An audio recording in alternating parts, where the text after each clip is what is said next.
हरे कृष्णा कृष्ण कृष्ण हरे हरे हरे राम राम राम हरे हरे।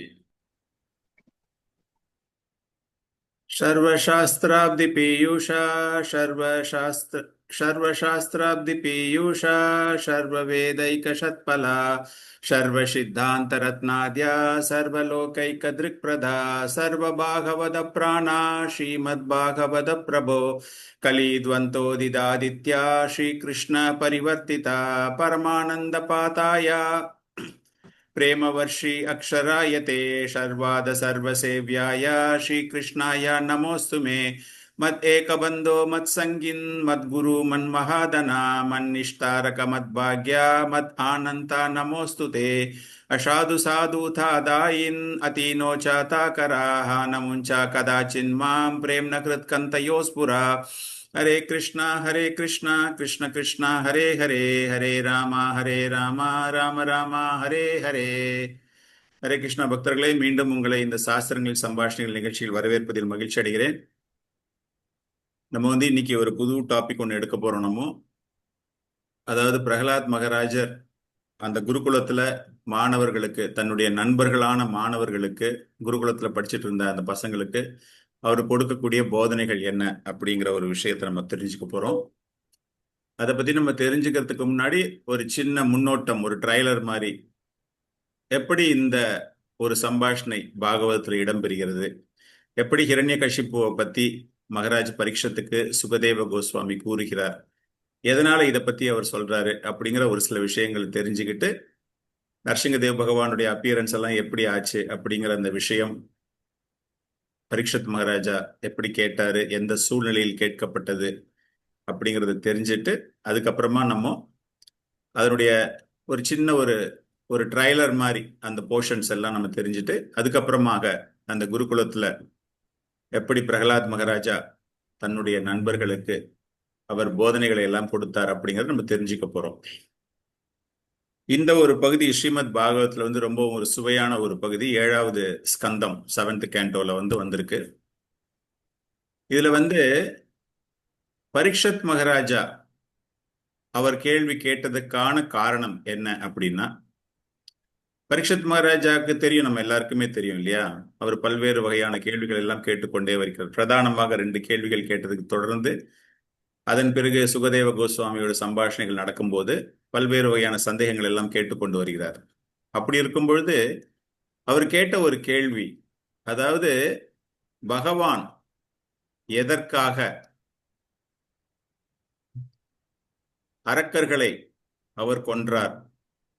இந்திரதேவனுக்கு இதற்கு முன்னாடி அத்தியாயம் பார்த்தீங்கன்னா, 6வது ஸ்கந்தம் பார்த்தீங்க அப்படின்னா, விருத்ராசுரனுடைய வதம், சித்திரகேது நம்ம எல்லாருக்குமே தெரியும். சித்திரகேது அதற்கு முன்னாடி பிறவியில இருந்து சிவனும் பார்வதியும் தனிமையில் இருந்த நேரத்தில் அவங்கள பார்த்து எள்ளி நகையாடியதால் அவருக்கு பார்வதியின் மூலமாக சாபம் கிடைக்கப்பட்டு விருத்ராசுரனாக தோன்றி இந்திரதேவனோடு யுத்தம் புரிகிறான். அந்த இந்திரதேவனுக்கு பாதுகாப்பு அளிக்க வேண்டும் அப்படிங்கிறதுக்காக பகவான் தோன்றி விருத்ராசுரனை வதம் செய்வதாக அந்த சரித்திரத்தை அவர் சொல்றார்.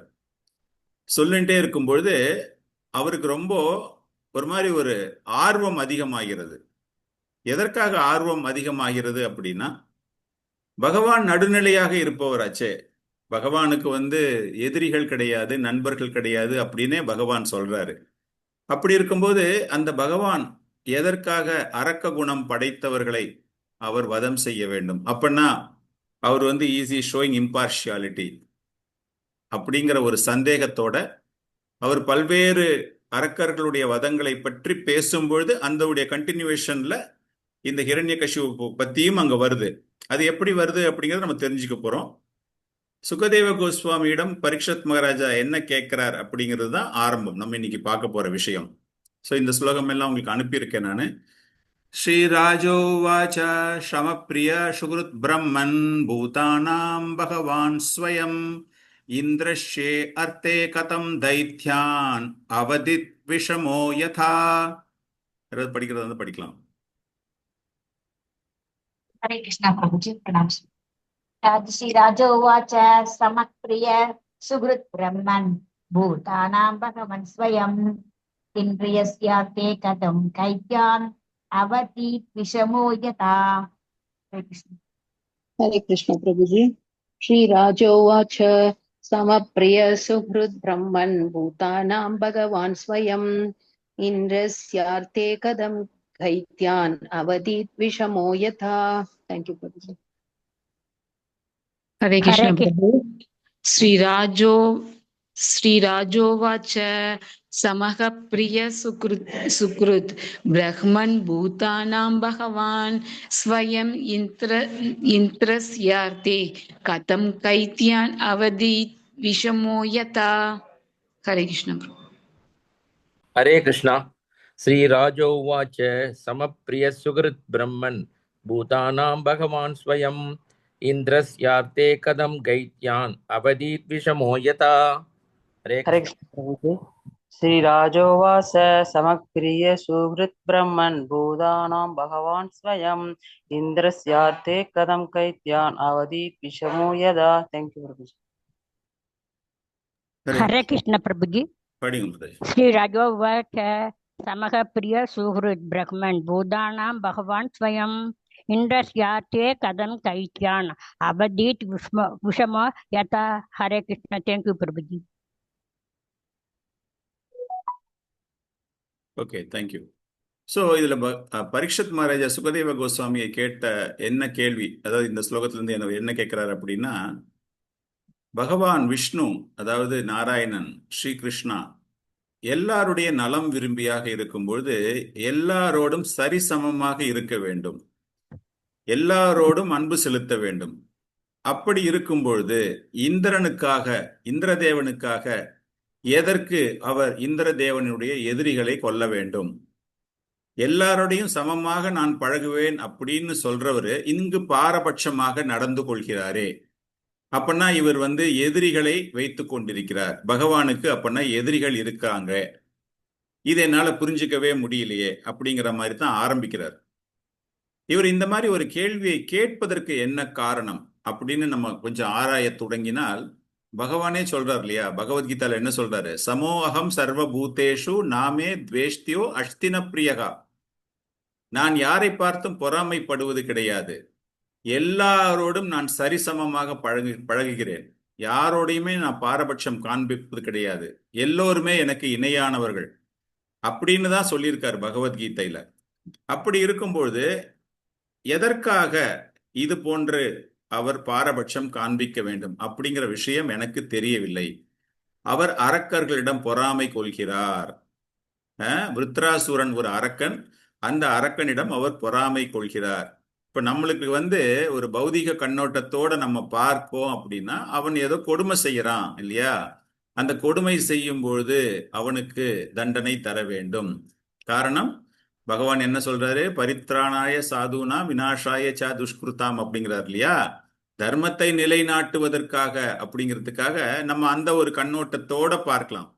ஆனால் இங்கு அவர் கேட்கிற கேள்வி, பகவான் எண்ணற்ற போதனைகள் கூறியிருக்கிறார், அதுல அவர் இந்த ஒரு பாயிண்டை எடுத்துக்கிறாரு. சர்வ பூதேஷு அகம் சர்வ பூதேஷு, எல்லாரையும் நான் சரிசமமாக பார்த்து கொண்டிருக்கிறேன்.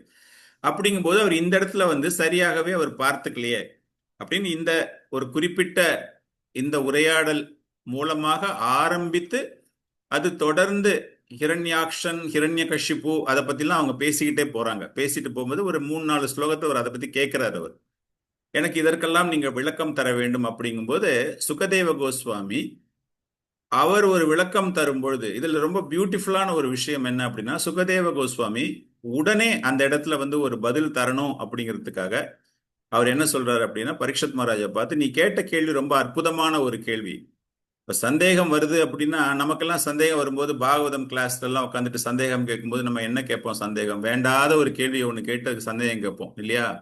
88வது சகோதரன் யாரு, 90வது சகோதரன் யாரு, 100வது சகோதரன் யாரு அப்படின்னு சம்பந்தமே இல்லாம. ஆனால் இங்கு அவர் கேட்ட கேள்வி அவ்வளவு ஒரு அருமையான கேள்வி, அதற்காக அவர் புகழப்படுகிறார். சுகதேவ கோஸ்வாமி ரொம்ப புகழ்ந்து அவர் என்ன ஆன்சர் கொடுக்கிறார் அப்படின்னா, ஒரு பக்தனினுடைய பெருமையை பறைசாற்ற வேண்டும். அந்த பக்தனுடைய பெருமை எங்கெல்லாம் தெரிகிறதோ அந்த மாதிரி நேரத்துல அவருடைய செயல்கள் அந்த பக்தனை பற்றி பேசும்பொழுது அதனால் ஒருவனுக்கு இன்னும் இன்பம் கிடைத்து பௌதீக வாழ்க்கையிலிருந்து அவன் வெளியேறுவதற்கு அந்த சம்பாஷணைகள், அந்த நிகழ்வுகள், அந்த பாஸ்ட் டைம்ஸ், இது எல்லாமே அவனுக்கு சுகம் தரக்கூடியதாக இருந்தால் பகவான் நிச்சயமாக அப்படிப்பட்ட செயல்களில் அவர் ஈடுபடுவார் அப்படிங்கிறத நம்ம புரிஞ்சுக்கணும் அப்படிங்கிறாரு. ஜென்ம கர்ம சமே திவ்யம் ஏவம் யோவேதி தத்துவதக அப்படிங்கிறார் இல்லையா பகவான். என்னுடைய லீலைகள், அவருடைய லீலைகள் மாத்திரம் இல்லாமல் அந்த பக்தர்களுடைய லீலைகள். இவர் பின்னாடி வந்து அந்த இரண்யகசிப்புன்னு கேட்டதால அங்க பிரகலாதன் ப்ராமினென்டா அந்த பிரகலாதனுடைய லீலைகளை பற்றி அப்படிங்கிற மாதிரி ஒரு அர்த்தத்துல அவர் என்ன சொல்றாரு அப்படின்னா, பக்தர்களுடைய லீலைகள் வெளியே எல்லாருக்கும் தெரியணும் அப்படிங்கிறதுக்காக பகவான் ஒரு சில செயல்கள் செய்யும் பொழுது அதை பார்ப்பவர்கள் நமக்கு எப்படி தெரியும் அப்படின்னா பாரபட்சமாக நடந்து கொள்கிறார் அப்படின்னு. ஆனா அங்க வந்து பகவானினுடைய ஐடியா என்ன அப்படின்னா, அந்த பக்தனை வந்து குளோரிஃபை பண்றாரு அப்படிங்கிற மாதிரி சுகதேவ கோஸ்வாமி இதற்கு பதில் தருகிறார்.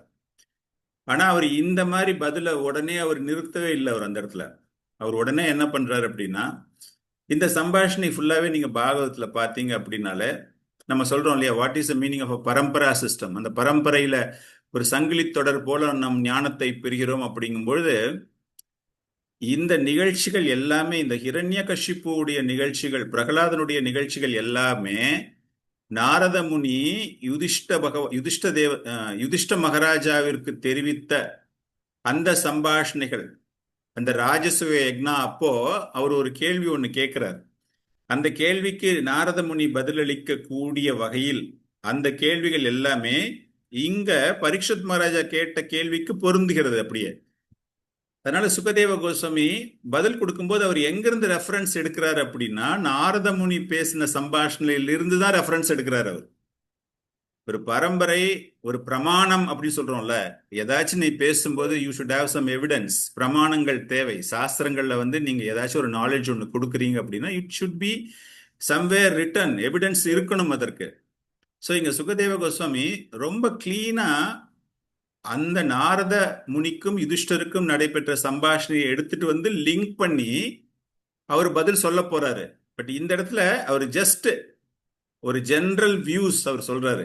பக்தனுடைய பெருமையை தெரிவிப்பதற்காக பகவான் செயல்படும் பொழுது அது பாரபட்சமாக தெரியும் அப்படிங்கிற மாதிரி சொல்லிட்டு அதன் பிறகு அவர் வந்து ரெஃபரன்ஸ்க்கு எடுத்துட்டு போறாரு.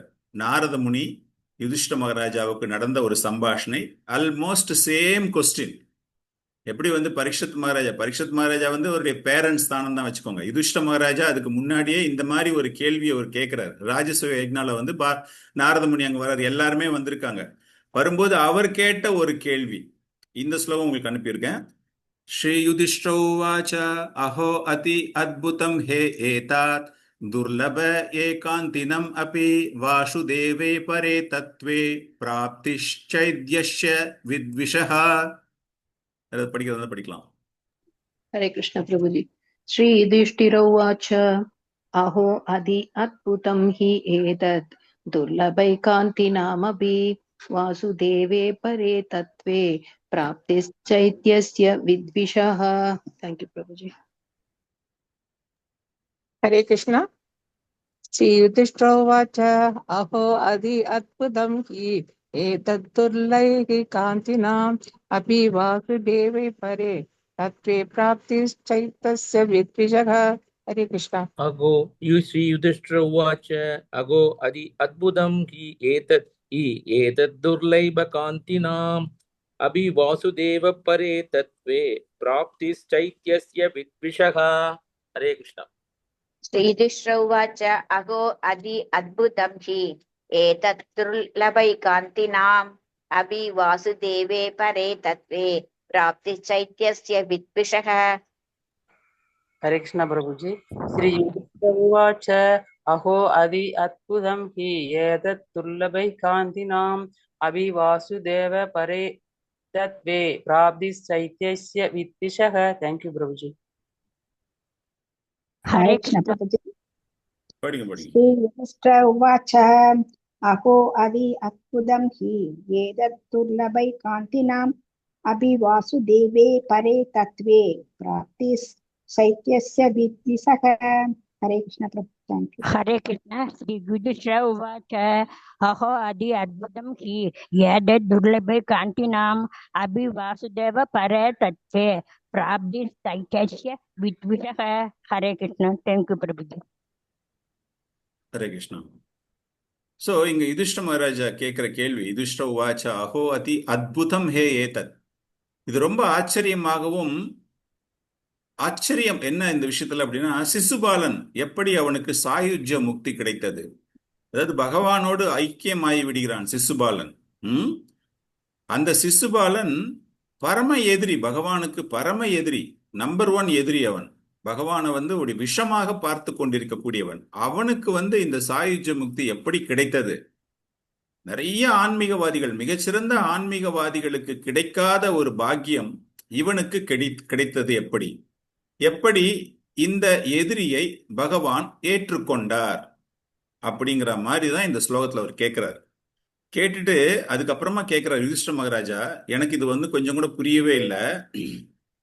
காரணம் என்ன அப்படின்னா, அந்த வேணா அப்படிங்கிற ஒரு அரசன் ஒருத்தன் இருந்தான் இல்லையா, அந்த வேணா அரசன் ரொம்ப கொடுமைப்படுத்தியதால் அந்த பிராமணர்கள் எல்லாமே சேர்ந்து அவனுக்கு மரணத்தை வரவழைக்கிறார்கள். அவனை கொன்னுடுறாங்க எல்லாருமே. அந்த பாகவதத்துல அந்த ஸ்கந்தம் நம்ம பார்த்தோம் அப்படின்னா, அந்த வேணாவினுடைய மரணம் அந்த பிராமணர்கள் அந்த ராஜ்யத்துல அவன் ரொம்ப சரியான ஒரு ராஜ்ய பரிபாலனை செய்யல அப்படிங்கிறதுக்காக அவனை கொன்ன அவங்க. இந்த சிசுபாலனும் கிட்டத்தட்ட அந்த மாதிரி தானே பண்ணுனான். அப்படி இருக்கும்போது அந்த பிராமணர்கள்லாம் ஏன் அவனை கொல்லவில்லை? அவனுக்கு நரகத்தை வரவழைத்து கொடுத்திருக்க வேண்டும். அவன் செய்த பாவங்கள் அப்படிப்பட்ட பாவங்கள். அப்படி என்றால் இதை நான் எப்படி புரிந்து கொள்வது? இது பாரபட்சமான தன்மையாக தெரிகிறதே அப்படிங்கிற மாதிரி அவரும் ஒரு கேள்வியை கேட்கிறார். அவர் தான் முதல்ல கேட்கிறார். ஸோ இதைத்தான் ரெஃபரன்ஸ் பண்றார் சுகதேவ கோஸ்வாமி பரீட்சித் மகாராஜுக்கு பண்ணும்போது அந்த ரெஃபரன்ஸ் இதை எடுத்துக்கிறார். அதற்கு நாரத முனி கொடுக்கக்கூடிய பதில், அந்த பதில் இங்கு பரீட்சித் மகாராஜாவிற்கு சுகதேவ கோஸ்வாமி கூறுகிறார். ஸோ நாரதர் என்ன பதில் ஒன்று கொடுக்கிறார் அப்படின்னா, பகவானை பற்றி பேசும்போது இஸ் இம்பார்ஷியல் அப்படின்னு நம்ம சொல்றோம் இல்லையா, நடுநிலை வகிப்பவர், பாரபட்சம் கிடையாது. அப்படிங்கும்போது அவர் என்ன சொல்றாரு அப்படின்னா, இந்த மாதிரி இருமைகள், டூவாலிட்டின்னு சொல்றோம்ல, அந்த இருமைகள், இகழ்ச்சி, புகழ்ச்சி, அவமரியாதை, மரியாதை அப்படிங்கிறதெல்லாம் ஒரு அறியாமையின் காரணத்தினால் காணப்படுகின்றன. யுதிஷ்ட மகாராஜ் இந்த கேள்வியை கேட்டதால, இந்த மாதிரி உன் மனசுல படுது, அது புகழ்ச்சியோ இகழ்ச்சியோ அப்படின்னு அது படும் பொழுது அதற்கு காரணம் அறியாமையில் ஏற்படுகின்றது. இந்த அறியாமை அப்படிங்கிற ஒரு விஷயம் கட்டுண்ட ஆத்மாக்களுக்கு பகவானினுடைய வெளிப்புற சக்தி, பகிரங்க சக்தி நம்ம சொல்லுவோம் இல்லையா, அந்த பகிரங்க சக்தியின் மூலமாக இந்த அறியாமை என்ற ஒரு நிலை கட்டுண்ட ஆத்மாக்களுக்கு வருகின்றன. ஸோ நம்ம மைண்ட்ல இந்த மாதிரி ஒரு கேள்வி ஒன்று தோன்றுகிறது, எதற்காக இம்பார்ஷியலா பார்க்கிறாரு பகவான் அப்படின்னு பார்க்கும்பொழுது, இந்த கட்டுண்ட ஆத்மாக்கள், அவர் இன்னும் தொடர்ந்து பதிலளிக்கிறார், நாரதமுனி தொடர்ந்து பதிலளிக்கும் போது, இந்த கட்டுண்ட ஆத்மாக்கள் அவர்கள் பார்க்கக்கூடிய விஷயங்கள் அனைத்தையுமே உடல் அளவில் அவர்கள் பார்க்கிறார்கள். நான், என்னுடைய உடல் அப்படிங்கிறத, அவர்களுடைய உறவு, அந்த உடலோடு அவர்களுடைய உறவு எப்படி இருக்கிறது அப்படிங்கிற விஷயம், இது வாழ்க்கையில் அவர்கள் செய்யக்கூடிய ஒரு தவறான அணுகுமுறை, தவறான கண்ணோட்டம். அப்படி பார்க்கிற அவங்களுக்கு, உடல் அளவில் எல்லாத்தையுமே பார்க்கிற அவங்களுக்கு இந்த இருமைகள், யாராச்சும் ஒருத்தரை புகழ்ந்து பேசுவதோ அல்லது இகழ்ந்து பேசுவதோ, ஐயோ எவ்வளோ நல்ல டிவோட்டி, இவரை போய் திட்டாங்களே அப்படின்னு நம்ம சொல்றோம் இல்லையா, அந்த மாதிரி பார்க்கும்பொழுது அந்த புகழ்ச்சி இகழ்ச்சி எல்லாமே உடல் அளவில் இருக்கக்கூடிய அந்த கட்டுண்ட ஆத்மாக்கள், அவங்க உடம்பு மேல இருக்கிற அந்த கன்செப்ஷன், நான், என்னுடைய உடல் அப்படின்னு பார்க்கறதால அந்த உடலுக்கு அழிவு ஏற்படும் பொழுதோ அல்லது அந்த உடலுக்கு, அந்த உயிருக்கு அழிவு ஏற்படும் பொழுதோ அவர்கள் அதற்காக வருத்தப்படுகிறார்கள் அப்படின்னு சொல்லிட்டு, பகவான் விஷ்ணு, பகவான் கிருஷ்ணர், அவர் எல்லாத்தையுமே கட்டுப்பாட்டிற்குள் வைத்துக் கொண்டிருப்பவர். Is the supreme controller. எல்லாத்துக்குமே ஆதி காரணம், மூல காரணம் எல்லாமே அவர்தான். எல்லா ஜீவராசிகளுக்கும் பரமாத்மாவாக விளங்குபவர். அவருக்கு பௌதிக ஜட உடல் கிடையாது, அவருக்கு பௌதிக உடலே கிடையாது. அதனால அவருக்கு நான், என்னுடைய உடல் அப்படிங்கிற எண்ணமே அவருக்கு வராது. அவர் அதனால நான் செய்யறது எனக்கு இன்பத்தை தரும், நான் செய்வது எனக்கு துன்பத்தை தரும் அப்படிங்கிற மாதிரி ஒரு எண்ணத்துல எல்லாம் அவர் எந்த செயலிலும் அவர் ஈடுபடுவது கிடையாது. அவர்களுக்கு நண்பர்களும் கிடையாது, எதிரியும் கிடையாது. அவர் வந்து எனக்கு ரொம்ப பிடிச்சவன், எனக்கு பிடிக்காதவன் அப்படின்னுலாம் அவர் நினைக்கவே மாட்டார். அரக்க குணம் படைத்த ஒருவனுக்கு அவர் தண்டனை தருகிறார் என்றால் அவனுடைய நன்மைக்காகத்தான் அந்த தண்டனை தரப்படும். அதுபோல ஒரு பக்தனினுடைய பிரார்த்தனையை அவர் ஏற்றுக்கொள்கிறார் என்றால் அதுவும் அந்த பக்தனினுடைய நன்மைக்காகத்தான். சோ அந்த ரெண்டு பேருக்குமே அது நன்மையாகத்தான் முடியும். பார்ப்பவர்கள் கண்களுக்கு அந்த கட்டுண்ட ஆத்மாக்கள் என்ன பண்றாங்க அப்படின்னா அதை பார்க்கறதால அவங்க வந்து அந்த மாதிரி நினைச்சுக்கிறாங்களே தவிர பகவானை நிந்திப்பதும் சரி, பகவானை சிந்திப்பவர்களும் சரி, பகவானை பிரார்த்திப்பவர்களும் சரி, இவங்க ரெண்டு பேருமே சரிசமமான நோக்கத்தோடு தான் பகவான் அவர்களை கையாள்கிறார் அப்படிங்கிற இந்த விஷயத்தை கூறுகிறார். இது அப்படியே வந்து பரீட்சித் மகாராஜாவிற்கு அவர் எடுத்து சொல்கிறார். நம்ம அந்த சீட பரம்பரையிலிருந்து வரக்கூடிய செய்திகளைத்தான் நாம் சொல்ல வேண்டும் நம்ம சொல்றோம் இல்லையா? அந்த மாதிரி பாத்தீங்க அப்படின்னா இந்த பாகவதம்ல இந்த பகுதியில பாத்தீங்கன்னா இந்த ஒரே கேள்வி இரண்டு வெவ்வேறு இடங்களில் நடைபெற்றது. சுகதேவ கோஸ்வாமியை விட நாரதமுனி, ஆல்மோஸ்ட் நாரதமுனி வந்து சுகதேவ கோஸ்வாமியுடைய ஆன்மீக ஆச்சாரியருக்கு சமம். காரணம் வியாசதேவருடைய ஆசான். அப்படின்னா வியாசதேவருடைய ஆசான் அப்படின்னா சுகதேவ கோஸ்வாமி மகன். சோ அந்த பரம்பரையில் அப்படியே வர்ற விஷயத்தை தான் அவர் அங்கு சொல்கிறார். தனிப்பட்ட முறையில் அவர் எந்த கருத்துகளையுமே சொல்லவில்லை. இப்படி பேசிக்கிட்டே இருக்கும்போது அந்த சம்பாஷணையில் அவர் என்ன பண்றாரு, நாரதர் வந்து ஹிரண்யகசிபுவை பத்தி பேசுறாரு. இந்த கான்வர்சேஷன் ஃபுல்லா அப்படியே போயிட்டே இருக்கு அவங்களுக்கு, அவங்க ரெண்டு பேருக்குள்ள போகும்போது. அப்ப ஹிரண்யகசிபுவை பத்தி ஸ்டார்டிங் அந்த கேண்டோ 7th கேண்டோல 3rd சாப்டர்ல பாத்தீங்க அப்படின்னா இது கண்டினியூஷன், பெரிய ஸ்கந்தம் அது. அந்த கண்டினியூஷன்ல வரும்பொழுது யுதிஷ்ட மகாராஜாவிற்கு ஹிரண்யகசிபுவை பற்றிய விளக்கம் அங்கு தரப்படுகிறது. ஸோ இதையே தான் அப்படியே சுகதேவ கோஸ்வாமி பரீட்சித் மகாராஜாவுக்கு அப்படியே அங்கே ரிப்பீட் பண்றாரு. பட் நம்மளுக்கு இந்த பாகவதத்துல கம்பைலேஷன்ல வரும்போது இந்த ஒரு பகுதி நமக்கு தரப்பட்டிருக்கிறது. ஸோ நாரத முனி இப்ப பேசும்போது ஹிரண்யகசிபுடைய லைஃப்பை பத்தி பேசிட்டு அதுல எப்படி பிரகலாத் மகாராஜ் வரப்போறாரு, அவங்க ரெண்டு பேருக்கு நடந்த விஷயங்கள் அப்படின்னு அப்படியே ஸ்டார்ட் ஆயிட்டு போயிட்டு அதுக்கப்புறமா நம்ம அந்த குருகுலத்துல பிரகலாத் மகாராஜர் அவர் வந்து எப்படி அந்த போதனைகள் ஸ்டார்ட் பண்ண போறாரு அப்படிங்கிறது தான் நம்ம தெரிஞ்சுக்க போறோம். இப்ப நாரதமுனி ஹிரண்யகசிபுவை பத்தி பேசுறார். யார்கிட்ட? யுதிஷ்ட மகாராஜிட்ட பேசுறாரு. ஸ்ரீ நாரதோ வாச்சா ஹிரண்யகசிபு ராஜன் அஜேயம் அஜராமரம் ஆத்மானாம் அப்ரத்வித்வந்த்வம் ஏகராஜம் வியாதித்சதா. ஸ்ரீநாரதோ வாச்சா ஹிரண்யகசிபு ராஜன் அஜேயம் அஜராமரம் ஆத்மானாம் அப்ரத்வித்வந்த்வம் ஏகராஜம் வியதித்சதா. படிக்கிறதா படிக்கலாம். Yes, Prabhuji. பிரபு Hare Krishna. ஸ்ரீ பிரபு படிக்கிறேன் பிரபு. படிங்க ஸ்ரீ ஸ்ரீ நாரத உவாச்ச ஹிரண்யகசிபு ராஜன் அஜேயம் அஜாமரம் ஆத்மானம் அப்ரதித்வந்த்வம் ஏகராஜம் வியதித்சத. ஹரே கிருஷ்ணா. படிக்கிறேன் பிரபு.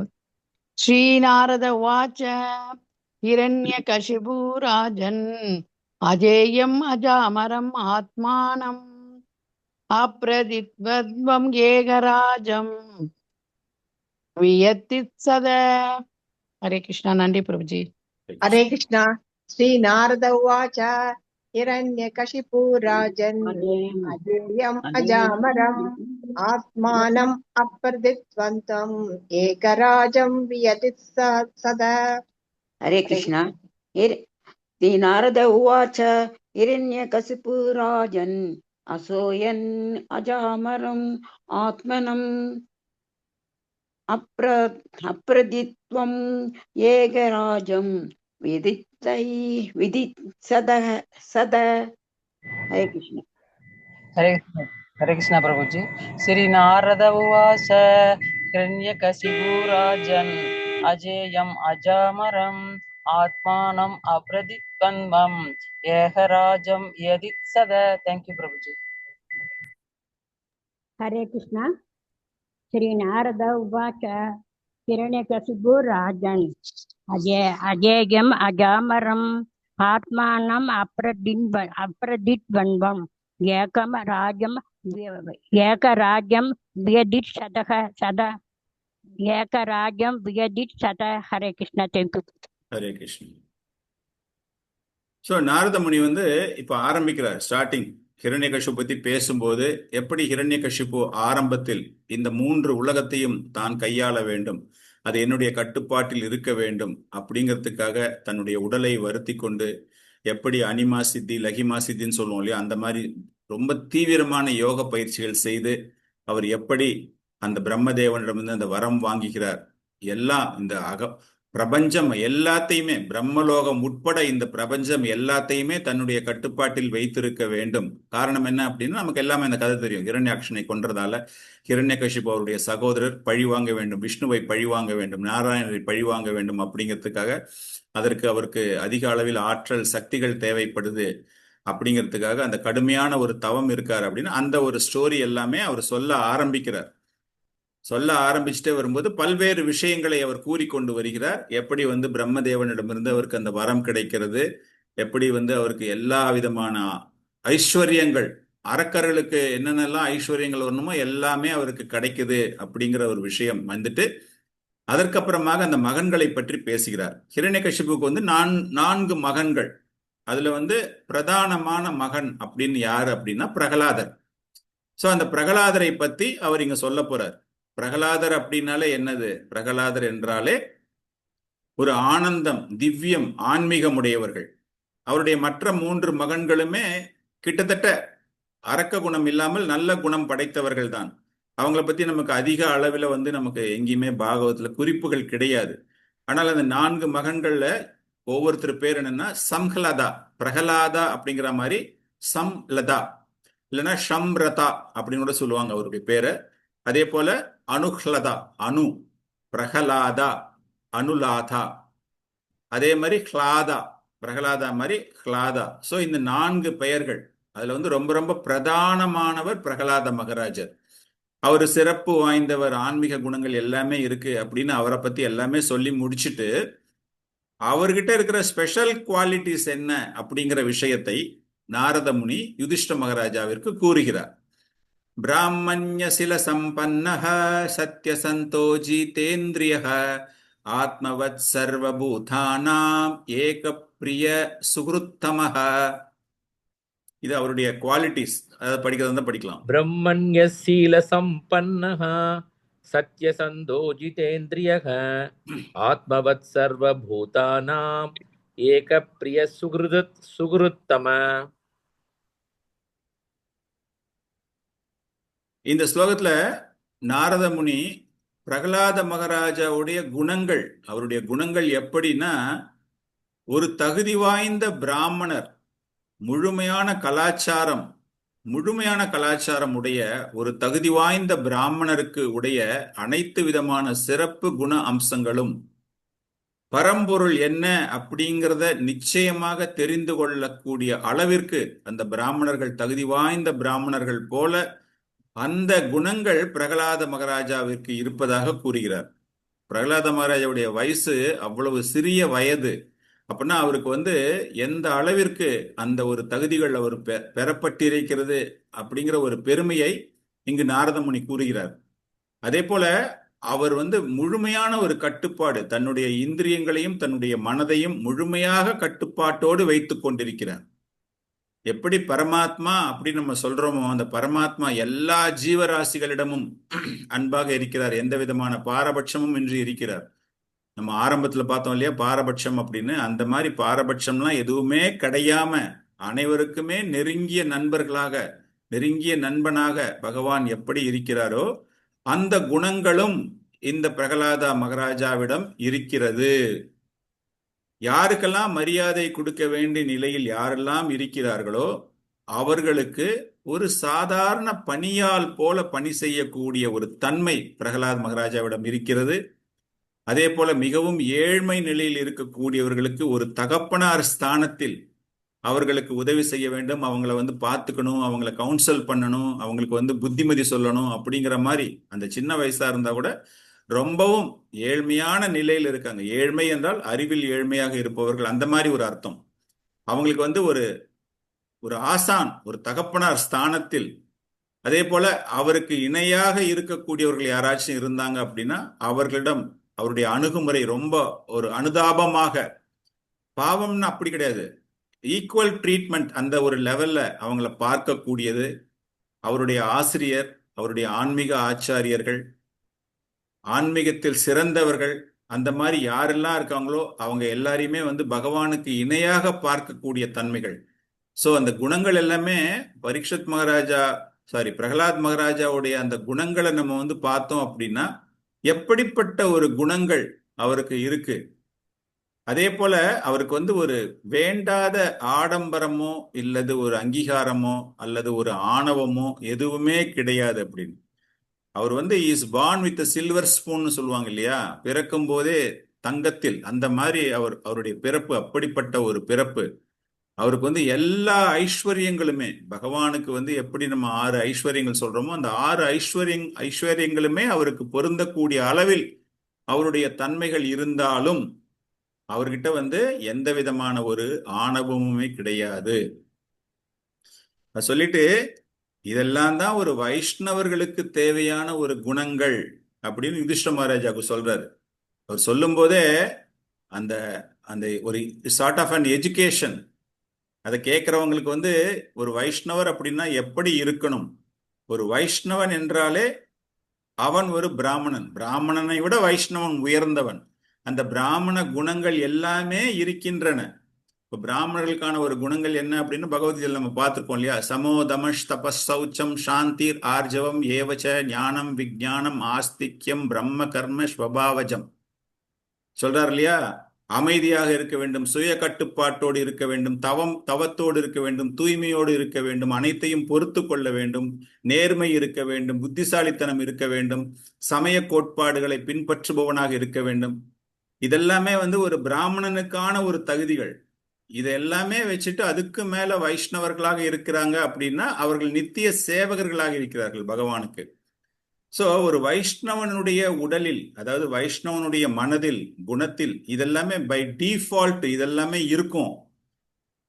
அதனால இந்த இடத்துல பிரகலாத் மகாராஜா பத்தி அவர் சொல்லும் போது ஒரு வைஷ்ணவருக்கு, முழுமையான ஒரு வைஷ்ணவர், பர்ஃபெக்ட் வைஷ்ணவான்னு சொன்னா அதற்கு வந்து மிகச்சிறந்த ஒரு உதாரணம் அப்படின்னு சொன்னா இது எல்லாமே அவரிடம் காணப்பட்டது அப்படின்னு சொல்லிட்டு ஃபர்தரா அவர் பேசும்போது சின்ன குழந்தையில இருக்கும்போது அவருடைய நடவடிக்கைகள் எல்லாம் எப்படி இருந்தது, ஏன்னா இவருக்கு தெரியும், நாரத முனிக்கு வந்து எல்லாமே தெரியும். ஸோ இதுல ஒரு பியூட்டி என்ன பார்த்தீங்க அப்படின்னா, சுகதேவ கோஸ்வாமி கேட்ட கேள்விகளுக்கு, அதாவது பரீட்சத் மகாராஜா சுகதேவ கோஸ்வாமி கேட்ட கேள்விக்கு நாரத முனி சொல்றதை வச்சு இந்த பாகவத்துல தொகுத்து வழங்கப்பட்டிருக்குது. அப்படிங்கிறதுக்கு காரணம் என்ன அப்படின்னா, கயாதுவினுடைய கருவில் இருக்கும் பொழுதே பிரகலாத மகாராஜை பற்றி நாரத முனிக்கு தெரியும். அதனால அவரை பற்றி தெரிந்தவர்கள் சொல்ற மாதிரி அவ்வளவு சிறப்பாக அமைக்கப்பட்டிருக்கிறது. வேற யாரோ எங்கேயோ கேட்டாங்க, கேட்டதை வச்சு சொன்னாங்க, அந்த மாதிரிலாம் கிடையவே கிடையாது. அவர் அந்த கருவில் இருக்கும் பொழுதே அந்த கருவை எப்படி பேணி காத்து அதை வளர்த்து அதற்கு புத்திகள் கூறி ஒரு வைஷ்ணவ தன்மையை எடுத்து வந்து, அதனால நாரத முனிக்கு பிரகலாதரை பற்றி கயாதுவை விட அதிகமாக தெரியக்கூடிய அளவு நாரத முனி. அதனால அவரு வந்து பிரகலாத மகாராஜா பத்தி இங்க பேசுறாரு அப்படின்னா அதுல ஆச்சரியப்படத்தக்க விஷயங்கள் எதுவுமே கிடையாது. அவர் வந்து ஞான திசையில பேசினாரு, பகவான் வந்து அவருக்கு ஒரு ஸ்பெஷல் பவர் கொடுத்திருக்காரு, அவர் பேசுறாரு அப்படிலாம் நம்ம நினைக்கவே வேண்டாம், அவசியமே இல்லை. He knows in and out, பிரகலாதரை பத்தி அவருக்கு தெரியும். அதனால அவர் எல்லாமே சொல்றாரு. ஃபர்தரா அவரை பத்தி சொல்லும்போது சொல்றாரு, பிரகலாத மகாராஜாவுக்கு சின்ன வயசுல இருந்தே இந்த குறும்புத்தனங்கள், விளையாட்டுத்தனங்கள் எல்லாமே பிடிக்கவே பிடிக்காது. அது மேலாம் அவருக்கு நாட்டமே கிடையாது. எப்பொழுதுமே அமைதியாக, பார்ப்பதற்கு வந்து ரொம்ப டல்லா இருக்கிற மாதிரினா, இந்த குழந்தை விளையாடவே மாட்டேங்குது, எப்ப பார்த்தாலும் டல்லா இருக்க. இந்த காலத்துல பாத்தீங்க அப்படின்னா அந்த குழந்தை வந்து சிரிக்கல, பேசல அப்படின்னா உடனே டாக்டர்கிட்ட கூட்டிட்டு போயிடுவாங்க. டாக்டர், என் பையன் பேச மாட்டேங்கிறான், என் பையன் ஒரு மூலையில உட்காந்துக்கிட்டு இருக்கான், யாரோடையுமே சேர மாட்டேங்கிறான், அவனுக்கு ஏதாச்சும் இருக்கா பாருங்க, அவன் மைண்டு வந்து சரியான growth இருக்கா பாருங்க அப்படின்னு எக்கச்சக்க டெஸ்ட் எடுத்து அந்த குழந்தைக்கு எக்கச்சக்க ப்ரெஷர் அந்த சின்ன வயசுலயே கொடுத்துருவாங்க. ஆனால் நாரத முனி வந்து அவரை பத்தி இங்க பேசும்போது என்ன சொல்றாரு அப்படின்னா, பார்ப்பதற்கு மந்தமாக இருந்தாலும் அவன் முழுமையாக கிருஷ்ண உணர்வில் தன்னை ஈடுபடுத்தி கொண்டிருந்தான்.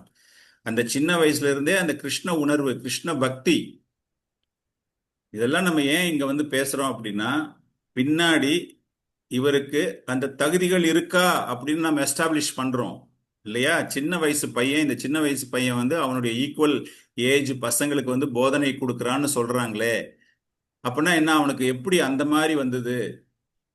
அது எல்லாத்தையும் வந்து நம்ம புரிஞ்சுக்கணும். அப்படிங்கிறதுக்காக தான் இதை எல்லாமே உங்களுக்கு தொகுத்து வழங்கப்படுகிறது. பிரகலாதரை பற்றி, அவருடைய பெருமைகளை பற்றி, அவருடைய குணங்களை பற்றி ஒரு மிகச்சிறந்த ஒரு வைஷ்ணவரான நாரத முனி மூலமாக நம்ம தெரியும் பொழுது, அப்ப பிரகலாத் இஸ் ரியலி குவாலிஃபைடு அப்படிங்கிற ஒரு விஷயம்.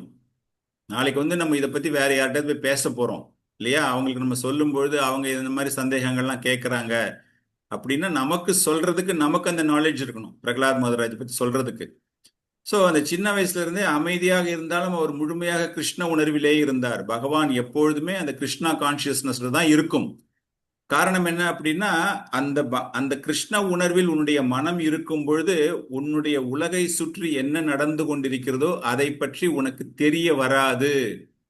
உன்னுடைய இந்திரியங்களுக்கு சுகம் தரக்கூடிய செயல்களை பற்றி உனக்கு புரியாது அப்படிங்கிற ஒரு விஷயம். பிரபுபாதர் வந்து இந்த பற்போட்டு எழுதும்போது அவ்வளவு அமக்கலமா எழுதுறாரு. இதுக்கு எப்படி சொல்றாரு அப்படின்னா, கிருஷ்ண உணர்வில் ஒருவன் தன்னை முழுமையாக ஈடுபடுத்திக் கொள்ளும் பொழுது உலக விஷயங்களில் நாட்டம் இருக்காது, இந்திரிய சுகங்களின் மீது நாட்டம் இருக்காது அப்படின்னு. நம்ம எல்லாருமே சொல்றோம்ல, சென்ஸ் கண்ட்ரோல் பண்ணு, சென்ஸ் கண்ட்ரோல் பண்ணு அப்படின்னா, அதுக்கு இது ஒரு புரிதல். முழுமையாக எவன் ஒருவன் தன்னை ஈடுபடுத்திக் கொள்கிறானோ அந்த மாதிரி நேரத்துல அவனுக்கு வந்து அதை பத்தி ஒரு விஷயமும் அவனுக்கு தெரியவே தெரியாது. ஸோ அந்த மாதிரி பிரகலாத் மகாராஜா வந்து பகவான் கிருஷ்ணரை பற்றியே நினைத்து கொண்டிருக்கிறார். எப்பொழுதுமே பகவான் கிருஷ்ணரை அவரை அரவணைத்து கொண்டு அப்படி இருக்கிற மாதிரியே தான். அவருக்கு அந்த உடல் ரீதியாக அவருக்கு என்னென்னலாம் தேவையோ, உட்காரணும், எழுந்து போகணும், சாப்பிடணும், படுத்துக்கணும், தண்ணி குடிக்கணும், யார்கிட்டயாவது பேசணும், அப்படிங்கிறதெல்லாம் அவருக்கு நடந்துகிட்டே இருக்கு. ஆனா அது எல்லாமே அவர் ரொம்ப ஒரு எஃபர்ட்ஸ் எடுத்து பண்ணணும் அப்படிங்கிற மாதிரி ஒரு நிர்பந்தத்துக்கு அவர் அங்க வரவே இல்லை. எல்லாமே ஆட்டோமேட்டிக்கா by default it is happening. காரணம் என்ன அப்படின்னா, அந்த கிருஷ்ண உணர்வில் இருக்கும்போது அந்த உடலுக்கு தேவையான for maintaining the body you need to have something இல்லையா? அந்த necessities of the bodily necessities எல்லாமே ஆட்டோமேட்டிக்கா நடந்துகிட்டு இருக்கான் அவருக்கு. காரணம் என்ன அப்படின்னா, அவருடைய மனம், அவருடைய செயல்கள் எல்லாமே பகவானை பற்றிய சிந்தனையில் தொடர்ந்து இருந்து கொண்டிருப்பதால் அது பாட்டுக்கு நடக்குது. அவர் அதுக்காக எக்ஸ்ட்ரா எஃபர்ட் எடுக்கணும், போகணும் அப்படிங்கிற மாதிரிலாம் அவர் எதுவுமே பண்ணவே இல்லையாம். காரணம் என்ன அப்படின்னா, கம்ப்ளீட்லி அவர் இந்த தாட்ஸ் ஆஃப் பகவான். ஸோ அப்படிப்பட்டவர் ஸ்கூல்ல படிச்சுட்டு இருக்கும்போது, குருகுலத்துல படிச்சுட்டு இருக்கும்போது, ஆசிரியர்கள் அவங்களுடைய அந்த இன்ஸ்ட்ரக்ஷன்ஸ் எல்லாமே ரொம்ப அப்படியே கேட்ட மாதிரிலாம் அவர் ஒரு பாவனை ஒண்ணுமே கிடையாது. அவர் எப்ப பார்த்தாலுமே விஷ்ணுவின் மீது மனதை செலுத்தி, பகவான் கிருஷ்ணரின் மீது மனதை செலுத்தி அந்த பிரார்த்தனையில் தான் அவர் தொடர்ந்து ஈடுபட்டு கொண்டிருக்கிறார். சுக்கராச்சாரியார் தெரியும், இரண்யகசிபுடைய ஆன்மீக ஆச்சாரியார் சுக்கராச்சாரியார், அவருடைய 2 மகன்கள் சந்தா அமர்கா, பார்த்திருப்பீங்க எல்லாருமே, தெரிஞ்சிருக்கோம், எல்லாருமே படிச்சிருப்பீங்க. அந்த சந்தா அமர்கா தான் இந்த குருகுலத்துல டீச்சர், இந்த குருகுலத்தை கண்டக்ட் பண்ணிட்டு வர்ற டீச்சர்ஸ். ஸோ பிரகலாத் மகாராஜர் வந்து அவர்கிட்ட ஒப்படைக்கப்படுகிறார்கள். அவங்க என்ன பண்றாங்க, பிரகலாத மகாராஜாவிற்கு என்ன சொல்லித் தராங்க? அரசியலை பற்றி சொல்லித் தருகிறார்கள், பொருளாதாரத்தை பற்றி சொல்லித் தருகிறார்கள், பௌதிக ஜட இயற்கை ஜட வாழ்க்கையில் பயன்படுத்த வேண்டிய பொருட்களை பற்றி சொல்லித் தருகிறார்கள். இது எல்லாமே வந்து பிரகலாத் மகாராஜா வந்து மனசுல ரொம்ப எஃபர்ட் எடுத்து அதெல்லாம் மனசுல அவர் ஏத்திக்கவே மாட்டேங்கிறாராம். கம்ப்ளீட்டா அவர் ஆன்மீகத்தில் தான் இருக்கிறார். அவருடைய செயல்கள் எல்லாமே ஆன்மீகத்தில் தான் இருக்கிறார்கள். ஸோ பிரகலாத மகாராஜாவை வந்து அந்த ஆன்மீகத்தில் இருக்கும்போது கூட ஹிரண்யகசிபுவினால் இந்த குருகுலத்திற்கு அனுப்பப்பட்ட போது அந்த 2 ஆசிரியர்களும் ஏற்றுக்கொள்கிறார்கள். காரணம் என்ன அப்படின்னா, ராஜா, பெரிய ராஜாவுடைய மகன் இல்லையா? பிரபுபாதர் ரொம்ப அமக்கலமாக இந்த இடத்துல ஒரு விஷயம் ஒன்று எழுதுறார். அவர் என்ன சொல்றாரு அப்படின்னா, பிரகலாதன் வந்து முழுக்க முழுக்க ஆன்மீகத்துல இருந்ததால் அவனுக்கு மற்ற உலக விஷயங்கள்லாம் தெரியாம கிடையாது. அவன் எல்லாத்தையும் தெரிஞ்சுக்கிறான். அரசியல் தெரிந்து கொள்கிறான், விஞ்ஞானத்தை புரிந்து கொள்கிறான், பொருளாதாரத்தை புரிந்து கொள்கிறான், எல்லாமே புரிஞ்சுக்கிறான். ஆனா அவனுக்கு அது ஏன் பிடிக்கல அப்படின்னா, அந்த அரசியல் தத்துவம், what is a political philosophy, அரசியல் தத்துவம் அப்படின்னா எதிரிகளை பார்க்க வேண்டும், இவன் நல்லவன் இவன் கெட்டவன் அப்படிங்கறத நீ தீர்மானிக்கணும், அதற்கு ஏற்றாற் போல உன்னுடைய செயல்களில் மாற்றம் இருக்க வேண்டும் அப்படிங்கிற அந்த தத்துவத்தை அவர் ஏற்றுக்கொள்ள தயாராக இல்லை. காரணம் என்ன அப்படின்னா, அந்த உண்மையான வைஷ்ணவர்களுக்கான குணங்கள் இருக்கு அப்படின்னு நாரத முனி சொல்லியிருக்காருல்ல, அந்த குணங்கள் எல்லாமே இருக்கும்போது எல்லாரையுமே சமதர்ஷனகா, அந்த ஒரு பர்டிகுலர் ஸ்லோகம் நம்ம படிச்சோமே, பகவத்கீதை ஸ்லோகம், பாகவதம் ஸ்லோகம்னா, அந்த மாதிரி ஒரு குணங்கள் இருக்கக்கூடிய வைஷ்ணவர்களுக்கு எதிரிகள், இவனோட சண்டை போடு, இவனுக்கு ஒதுக்கீடு, இவனோட நீ பாரபட்சம் காட்டு அப்படின்னா அவர்கள் அதை ஏற்றுக்கொள்ள மாட்டார்கள். சமதர்ஷினகா. சோ அந்த ஒரு கண்ணோட்டத்தில் பிரகலாத மகராஜன் இருப்பதினால் இந்த 2 ஆசிரியர்கள் சொல்லிக் கொடுத்த விஷயங்கள் எதுவுமே அவருக்கு பற்றுதலாக இல்லை. அதை அவர் ரொம்ப சீரியஸாவே அவர் எடுத்துக்கவே இல்லை. தூய்மையான ஒரு பக்தன் இல்லையா, ரொம்ப தூய்மையான பக்தன். யாரையுமே இவன் என்னுடைய நண்பன், இவன் என்னுடைய எதிரி, எப்படி நம்ம இந்த கோர்ஸ், இந்த சம்பாஷணை, இன்னைக்கு செஷன் நம்ம ஸ்டார்ட் பண்ணும்போது பரீட்சத் மகாராஜா இந்த கேள்வி எதற்காக கேட்டார்? பாரபட்சம் பகவான், அந்த மாதிரி யாரையுமே பாரபட்சம் பார்க்காமல் இருக்கக்கூடிய தன்மையில் பிரகலாத் மகாராஜா இருந்தார் அப்படிங்கிறத நாரத முனி யுதிஷ்ட மகாராஜாக்கு சொல்றார். அந்த மாதிரி சிறப்புகள் நிறைந்த பிரகலாதன் அந்த பள்ளியில் குருகுலத்தில் படித்து கொண்டிருந்தான். அப்படி இருக்கும்போது ஒரு நாள் என்ன நடந்தது அப்படிங்கிற விஷயத்தையும் நாரத முனி விளக்குகிறார். ஏகதா அசுரரத் புத்திரம் அங்கன் ஆரோப்பிய பாண்டவா பப்ரச்ச கத்யாதம் வத்சா மன்யதே சாது யத் பவான். இந்த ஸ்லோகம் அனுப்பியிருக்கேன், அது படிக்கிறதா படிக்கலாம். ஏகதா அசுரராட் புத்திரம் அங்கம் ஆரப்ப பாண்டவ பப்ரச்ச கதயாம் வத்ச மன்யதே சாது யத் பவான். हरे कृष्ण प्रभु जी। एकता सुरराट पुत्रम अंगम आराप्य पांडव पप्रच्य कथयां वत्स मन्यते साधु यद भवान। थैंक यू प्रभु जी। பப்ரச்சா கத்யதம் வத்சா, என்னுடைய அன்பிற்குரிய மகனே. தன்னுடைய மடி மேல உட்கார வச்சுக்கிட்டு ஹிரண்யகசிபு தன்னுடைய மடி மேல உட்கார வச்சுக்கிட்டு பப்ரச்சா இஸ் என்கொயரிங், தன்னுடைய அன்பு மகனிடம் கேட்கிறார். என்ன கேட்கிறார்னா, இது இவர் ஸ்டார்ட் பண்றாரு. நாரத முனி யுதிஷ்ட மகாராஜுக்கு சொல்லும்போது வராரு. பட் ஆக்சுவலா அவர் என்ன கேட்கிறாரு இங்க அப்படின்னா, என்னுடைய அன்பு மகனே, நீ நிறைய படிச்சிருக்க, நீ குருகுலத்துல போய் என்னென்னமோ படிச்சிருக்க, நீ படித்ததிலேயே உன்னுடைய ஆசிரியர்கள் உனக்கு கற்றுக் கொடுத்த போதனைகளில் மிகவும் சிறப்பானது, மிகவும் சிறந்தது அப்படின்னு நீ எதை நினைக்கிற அப்படிங்கிறார். இதுதான் ஃபர்ஸ்ட் கான்வர்சேஷன். யாருக்கு? மகனுக்கும் தந்தைக்கும் ஏற்படக்கூடிய முதல் சம்பாஷணையில ஹிரண்யகசிபு பிரகலாதனை பார்த்து கேட்கக்கூடிய முதல் கேள்வி, நீ கற்றறிந்ததிலே, குருகுலத்தில் நீ கற்றதில் மிகவும் சிறப்பானதாக அப்படிங்கிற விஷயம். ஸோ இங்க ஹிரண்யகசிபு ரொம்ப கஷ்டமான கேள்வியெல்லாம் கேட்கவே இல்லை. அவருக்கு தெரிஞ்ச சப்ஜெக்ட்ல ஏதாச்சும் ஒரு கேள்வி கேட்டுட்டு இதுக்கு என்ன பதில், அதுக்கு சொல்லு, நீ குவாலிஃபைடா பார்க்கணும், அந்த மாதிரிலாம் கேட்கல. ஹிரண்யகசிபு சின்ன குழந்தைவன். இந்த சின்ன குழந்தைகிட்ட நம்ம பேசும்போது அவனுக்கு ஏற்றார் மாதிரி பேசணும் அப்படிங்கிறதுக்காக ஓப்பனா நீங்க ஒரு குழந்தைய கூப்பிட்டு, நீங்க விளையாடிட்டு இருக்கிற ஒரு குழந்தைய கூப்பிட்டு உனக்கு பிடிச்சது என்ன, அந்த குழந்தைக்கு பிடிச்ச பாஷையில, புரியக்கூடிய பாஷையில பேசினா அது ரொம்ப இன்ட்ரெஸ்டா பதில் சொல்லும். அதை விட்டுட்டு அந்த குழந்தைக்கு எந்த சப்ஜெக்ட் தெரியாதோ அந்த சப்ஜெக்ட்ல போய் நீங்க கேள்வி கேட்டீங்க அப்படின்னா அந்த குழந்தை உங்களை ஃபர்ஸ்ட் வெறுக்க தொடங்கும், அப்புறம் அதுக்கு ஒரு பயம் வந்துடும். ஆனால் இங்க ஹிரண்யகசிபு கேட்கிற கேள்வி, இங்க this is all something very positive about Hiranyakashipu. Hiranyakashipu அரக்கனாக இருந்தாலும் கூட அவனுடைய குணங்கள் எப்படி அந்த இடத்துல இருக்கு அப்படின்னா, அந்த குழந்தையை இந்த நேரத்துல at this point of time, பின்னாடி அவன் புரிஞ்சுக்க மாட்டான், அது வேற விஷயம். ஸ்டார்டிங்ல ஃபர்ஸ்ட் கான்வர்சேஷன்ல தன்னுடைய குழந்தையை புரிந்து கொள்ளக்கூடிய பக்குவமுள்ள ஒரு தந்தையாக, எல்லா குழந்தை மாதிரி நினைச்சிட்டான். அந்த குழந்தைய அவனால புரிஞ்சிக்க முடியல, அது எப்படிப்பட்ட ஒரு ஆன்மீக குழந்தை அப்படிங்கிறது அவனுக்கு தெரியல. சாதாரணமா ஒரு குழந்தையா நினைச்சுக்கிட்டு அந்த குழந்தைகிட்ட இருந்து எப்படி கேள்வி கேட்கணும் அப்படின்னு, அப்பதான் அந்த குழந்தை பேசுறதுக்கு ஒரு வாய்ப்பு தரப்படும். ரொம்ப டஃப்பான கொஸ்டின் கேட்டு அதுக்கு பிடிக்காத கொஸ்டின் கேட்டா அந்த குழந்தை பேசாம போயிடும்ல, இப்படியே பார்த்துக்கிட்டே இருக்கும், நம்மள பயத்திலேயே பேசவே பேசாது. சோ இங்க ஹிரண்யகசிபு என்ன பண்றான் அப்படின்னா, அந்த குழந்தைய பேசுறதுக்கு ஒரு வாய்ப்பு தர வேண்டும். தன்னுடைய அன்பு மகன் அந்த அன்பு மகனுக்கு பேச ஒரு வாய்ப்பு தர வேண்டும். நீ கற்றதிலேயே சிறந்தது. நிறைய கத்துன்னு இருப்பாங்க, உனக்கு எது ரொம்ப இன்ட்ரெஸ்டா இருந்தது அப்படின்னு கேட்டா அந்த குழந்தை ஆட்டோமேட்டிக்கா பேசும் இல்லையா? சோ அந்த மாதிரி அந்த கேள்வியை கேட்ட உடனே பிரகலாதா யாரு அப்படிங்கிறது நமக்கு தெரியும். இஸ் அ பர்ஃபெக்ட் டிவோட்டி இல்லையா? அந்த பர்ஃபெக்ட் டிவோட்டி பிரபுபாதர் அதை எழுதும்போது என்ன சொல்றாரு அப்படின்னா, முண்டக உபனிஷத்துல ஒரு ஒரு கோட் ஒன்னு கொடுக்கிறாரு அவர். யஸ்மின் விஜ்ஞாத்தே சர்வம் ஏவம் விஜ்ஞாத்தம் பவதி. யஸ்மின் விஜ்ஞாத்தே சர்வம் ஏவம் விஜ்ஞாத்தம் பவதி அப்படின்னா, எவன் ஒருவன் பரம்பொருளை புரிந்து கொண்டிருக்கிறானோ அவனுக்கு மற்றதை பேசுவது மிகவும் எளிது அப்படிங்கிறார்.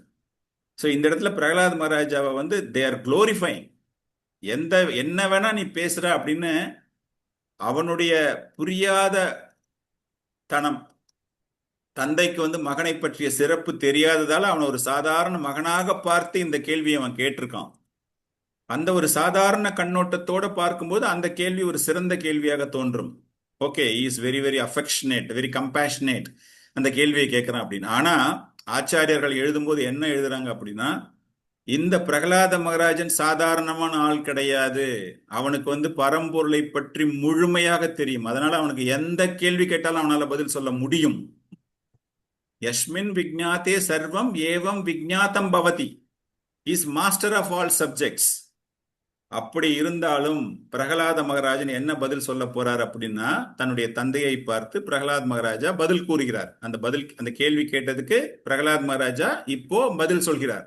ஸ்ரீ பிரகலாதோ வாச்ச தத் சாது மன்யே அசுரவர்யே தேஹினாம் சதா சமுத்விக்னதியம் அஷத் கிருஹாத் ஹித்வாத்மா பாதம் கிருஹம் அந்த கூபம் வனம் கதோ யத்தரிம் ஆஷ்ரயேதா.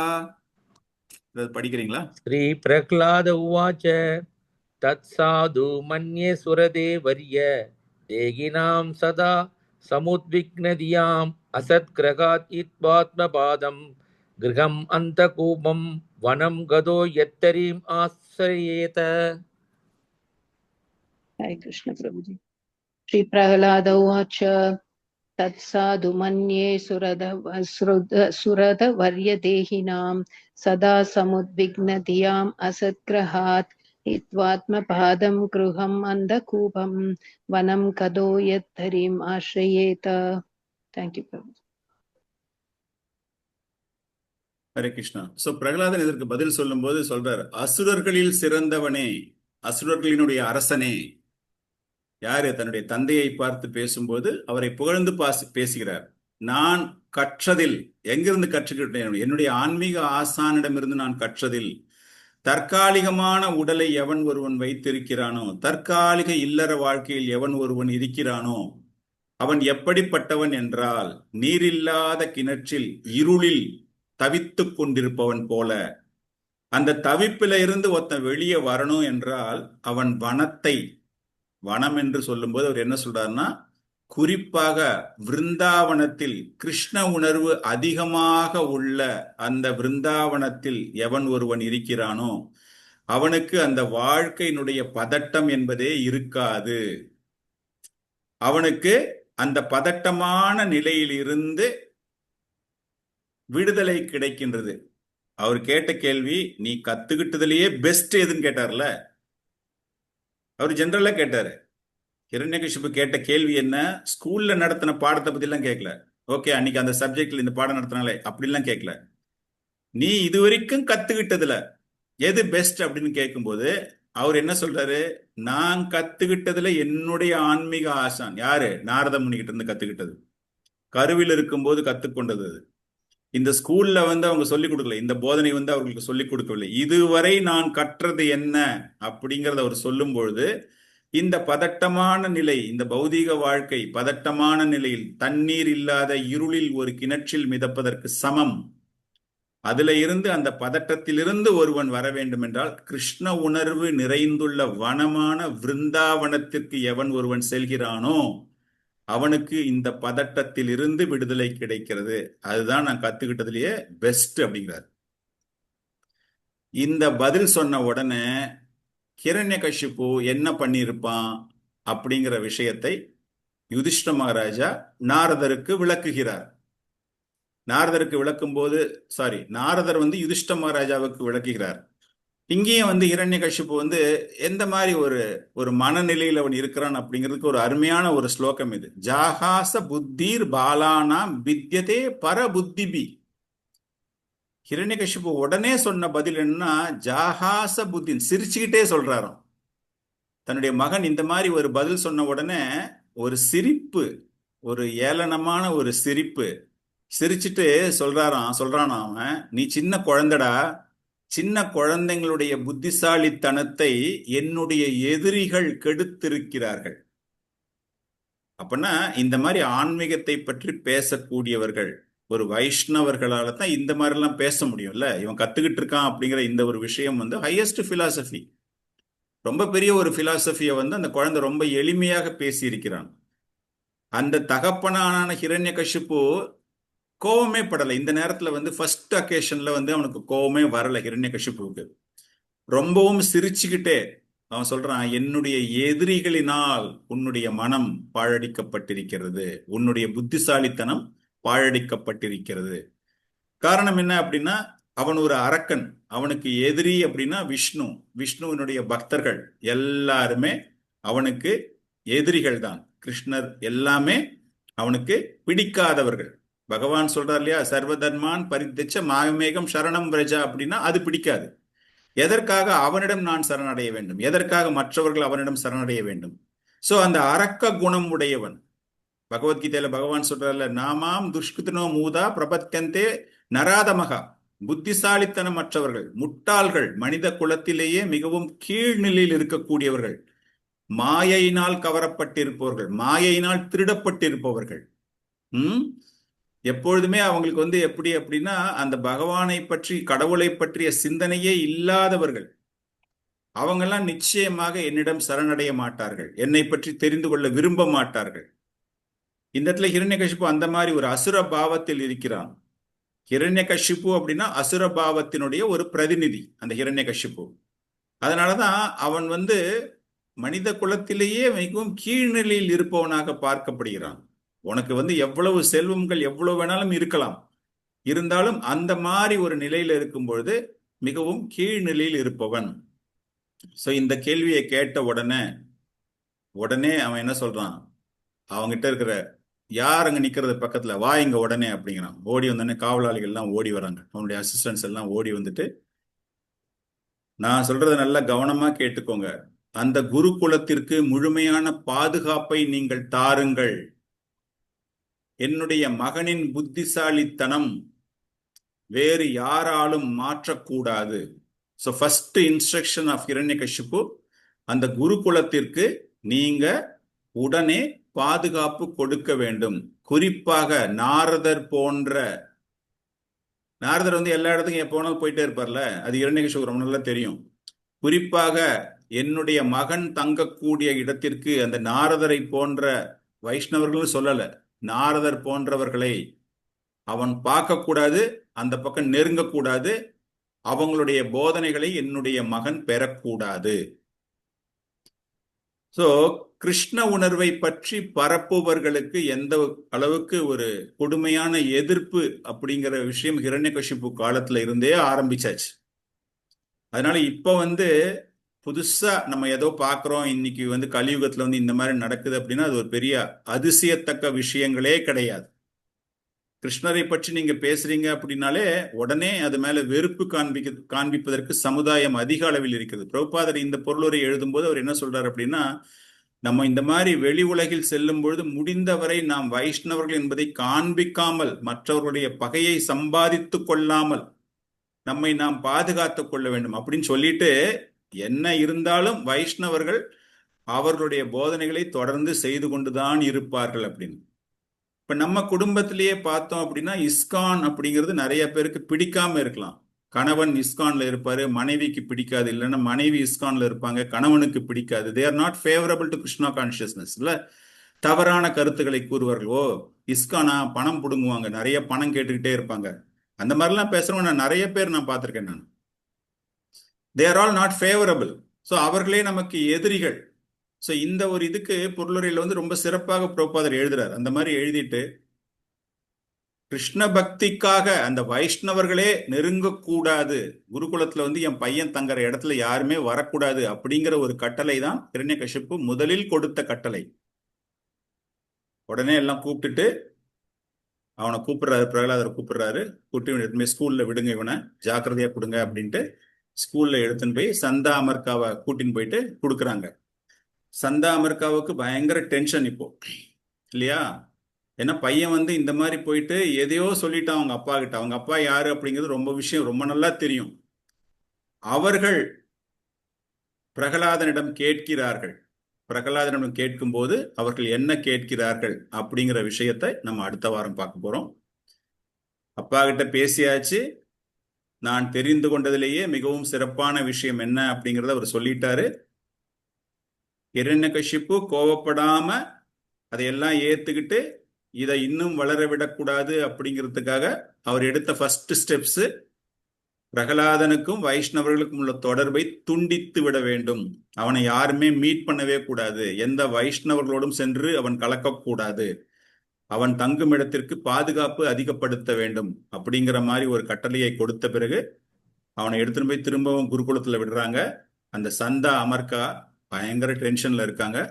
ஐயோ இவன் இந்த மாதிரி போய் சொல்லிட்டானே, இதனால நமக்கு ஏதாவது ஆபத்து வருமே அப்படின்ட்டு அவங்க ஃபர்தரா அவங்க கேட்க போறாங்க, பிரகலாதன் கிட்ட பேச போறாங்க. அவங்க என்ன பேச போறாங்க, பிரகலாதன் என்ன பதில் சொல்ல போறான், அதன் பிறகு தொடர்ந்து அந்த குருகுல மாணவர்களுக்கு பிரகலாதன் எப்படிப்பட்ட போதனைகளை தரப்போகிறான் அப்படிங்கறத நம்ம அடுத்த வகுப்புல பார்க்க போறோம்.